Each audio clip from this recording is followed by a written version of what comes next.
Hello good morning दोस्तों, मैं आपका दोस्त बीएल आपके अपने YouTube channel all in one with BL पर आपका स्वागत करता हूं। दोस्तों, मैं फिर से हाजिर हूं प्राचीन भारत के इतिहास का एक और महत्वपूर्ण टॉपिक लेकर के। और हम पढ़ रहे थे मौर्योत्तर काल, और मौर्योत्तर काल में हमने भाग 1 देखा था। और आज भाग 2 में हम कुछ वंशों के बारे में जानेंगे जिन्होंने मौर्य साम्राज्य के पतन के पश्चात भारत पर शासन किया, और उनमें कौन कौन महत्वपूर्ण शासक हुए। तो उनमें से हम पहला वंश देखते हैं, शक या सीतियन वंश। और दूसरा पार्थियन या पहलव वंश। तीसरा कुषाण वंश। चौथा नाग वंश। और पांचवा वाकाटक वंश। और छठा और अंतिम सेकंड भाग का आमिर वंश। तो आप देखते रहिए और बने रहिए मेरे साथ, और शुरू करते हैं मौर्योत्तर काल का भाग 2। देख लेते हैं आज की मोटिवेशनल लाइन। अपने सपनों को साकार बनाने के लिए बातों से नहीं, रातों से लड़ना पड़ता है। जी हाँ, रातों में पढ़ना पड़ेगा और रातों से लड़ना पड़ेगा, तभी सपने साकार होंगे। किस्मत हमारे हाथों में नहीं होती, लेकिन मेहनत हमारे हाथों में होती है, और मेहनत से ही किस्मत बनती है। इसलिए मेहनत करना शुरू कर दीजिए। दोस्तों, चैनल को सब्सक्राइब कर लीजिए, लाइक कर लीजिए, वीडियो पर कमेंट जरूर कीजिएगा, और अपने दोस्तों के साथ शेयर कीजिए ताकि इसका फायदा उन्हें भी मिल सके। उत्तरकाल, मौर्योत्तर काल में हमने भाग 1 पढ़ चुके थे, और ये भाग 2। और भाग 2 में जो वंश है वो पहला है शक या सीथियन काल या वंश। तो शक या सीथियन वंश का देख लेते हैं।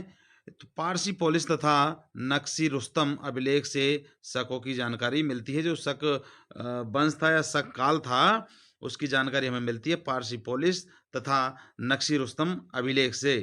शक मूलतः मध्य एशिया के निवासी थे और चारागाह की खोज में भारत आए थे। मतलब ये मध्य एशिया में रहते थे पहले, और चारागाह की खोज में भारत आए थे और भारत में आकर के जम गए। शकों की कुल 5 शाखाएं थी।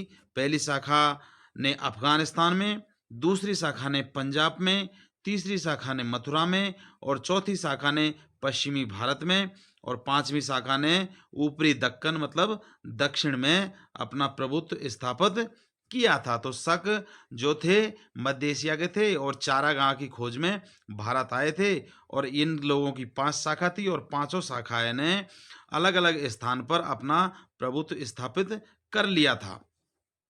शकों का सबसे जो प्रतापी शासक था वो था रुद्रदामन प्रथम, और जिसका शासनकाल 130 से 150 ईस्वी तक गुजरात के एक बड़े भाग पर रहा था। जो सबसे प्रतापी शासक कौन था? रुद्रदामन प्रथम, जिसका शासनकाल गुजरात के बड़े भाग पर लगभग 20 वर्षों तक रहा था।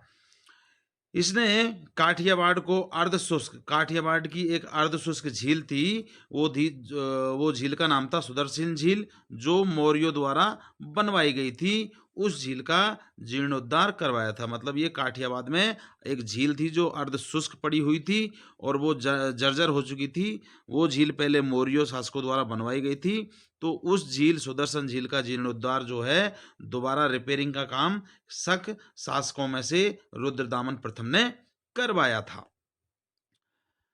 इसके अलावा रुद्रदामन ने सबसे पहले विशुद्ध संस्कृत भाषा में गिरनार अभिलेख जारी किया था। जो गिरनार में अभिलेख हैं वो विशुद्ध संस्कृत भाषा में रुद्रदामन ने ही जारी किए थे। शकों पर विजय के उपलक्ष्य में, जो शकों पर विजय के उपलक्ष्य में 57 ईस्वी पूर्व में उज्जैन के स्थानीय शासकों द्वारा एक नया संमत, विक्रम संमत चलाया गया था। उस समय से विक्रमादित्य एक लोकप्रिय उपाधि बन गई थी। मतलब शकों पर जो शासकों ने विजय प्राप्त की थी, उनने जो वो थे उज्जैन के शासक, और उन्होंने एक सम्मत मतलब 57 ईस्वी पूर्व में एक सम्मत शुरू किया था, और वो था आपका विक्रम संमत।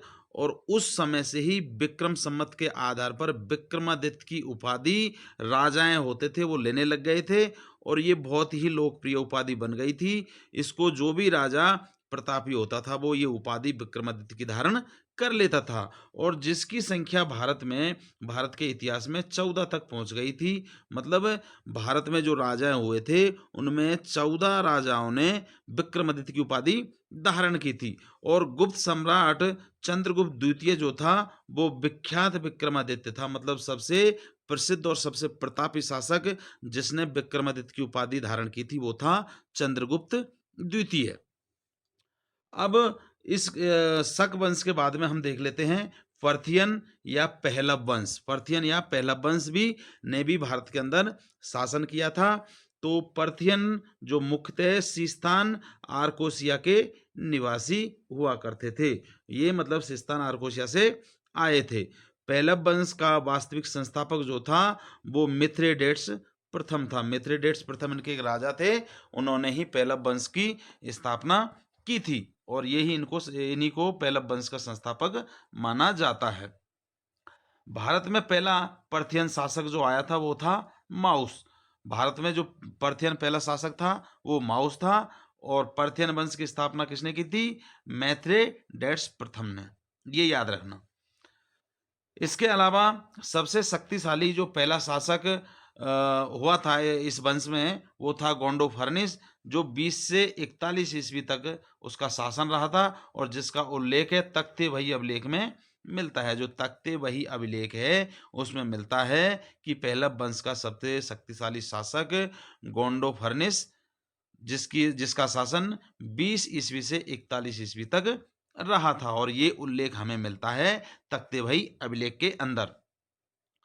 प्रथम ईसाई धर्म प्रचारक सेंट थॉमस जो थे, जो भारत आए थे, वो भी इसी मतलब शासक गोंडोफर्निस के समय में ही आए थे। तो धर्म प्रचारक सेंट थॉमस किसके समय में आए थे? तो वो आए थे पहला शासक गोंडोफर्निस के शासनकाल में।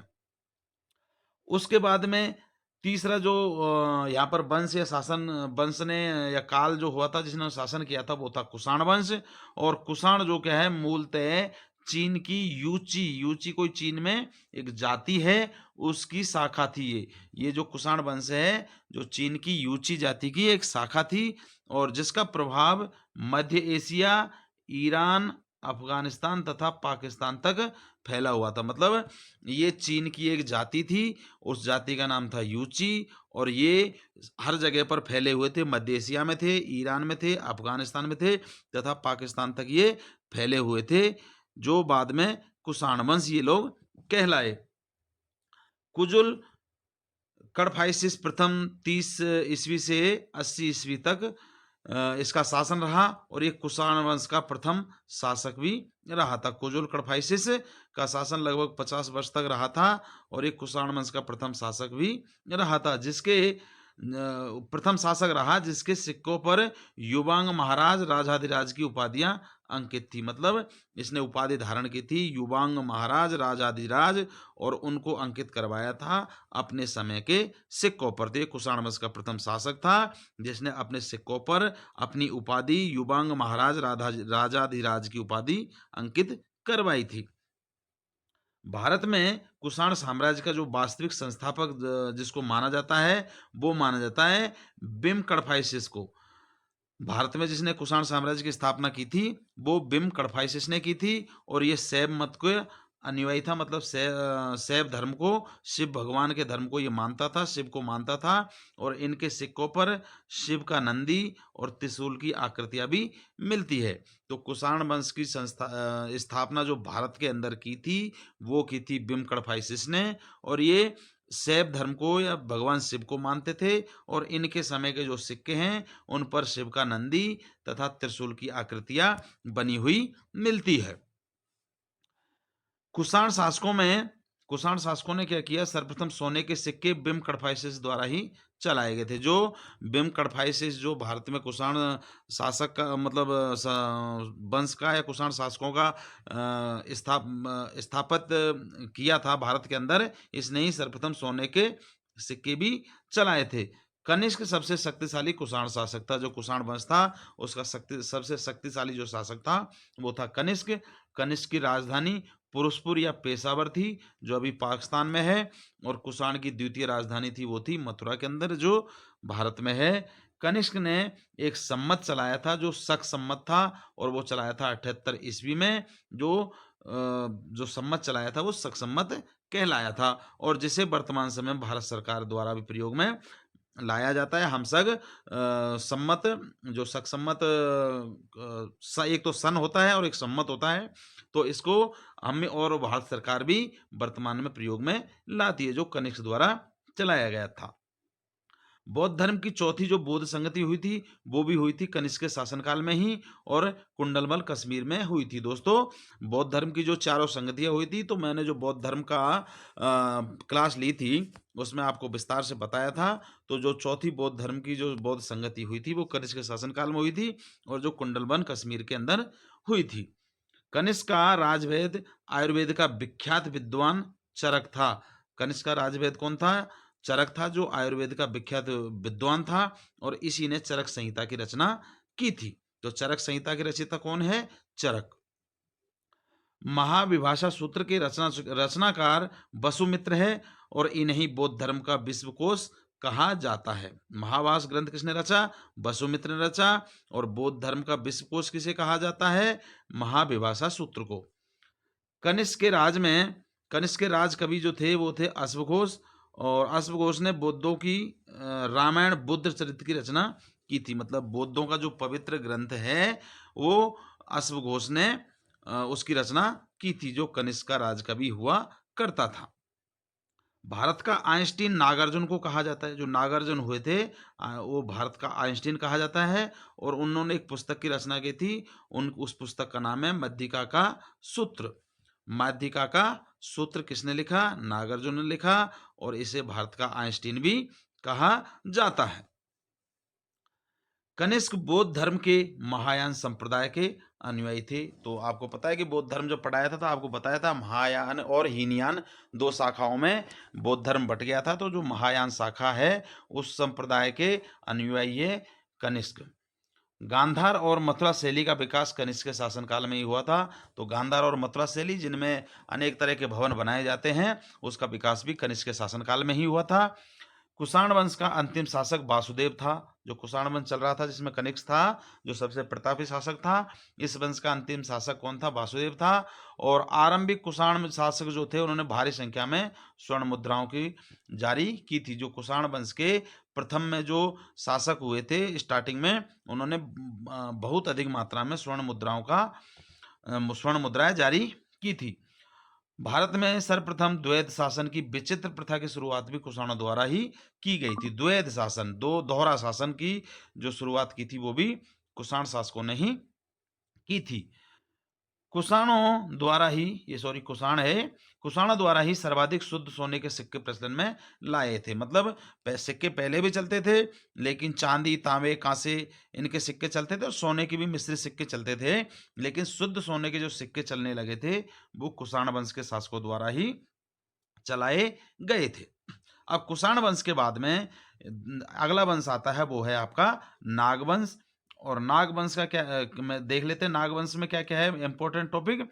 तो पुराणों के अनुसार पद्मावती, मथुरा तथा नागपुर में नाग कुलों का शासन था। मतलब नागवंशियों का शासन था पद्मावती, मथुरा और नागपुर में। पद्मावती के नाग लोग भारशिव कहलाते थे। जो पद्मावती में जो नाग वंश के लोग शासन करते थे वो अपने आप को भारशिव कहलाते थे। मतलब भारशिव उनको कहते थे।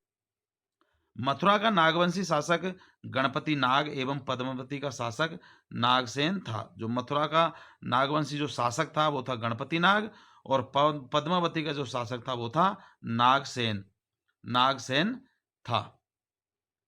तो ये मतलब शासक थे मथुरा और पद्मावती के।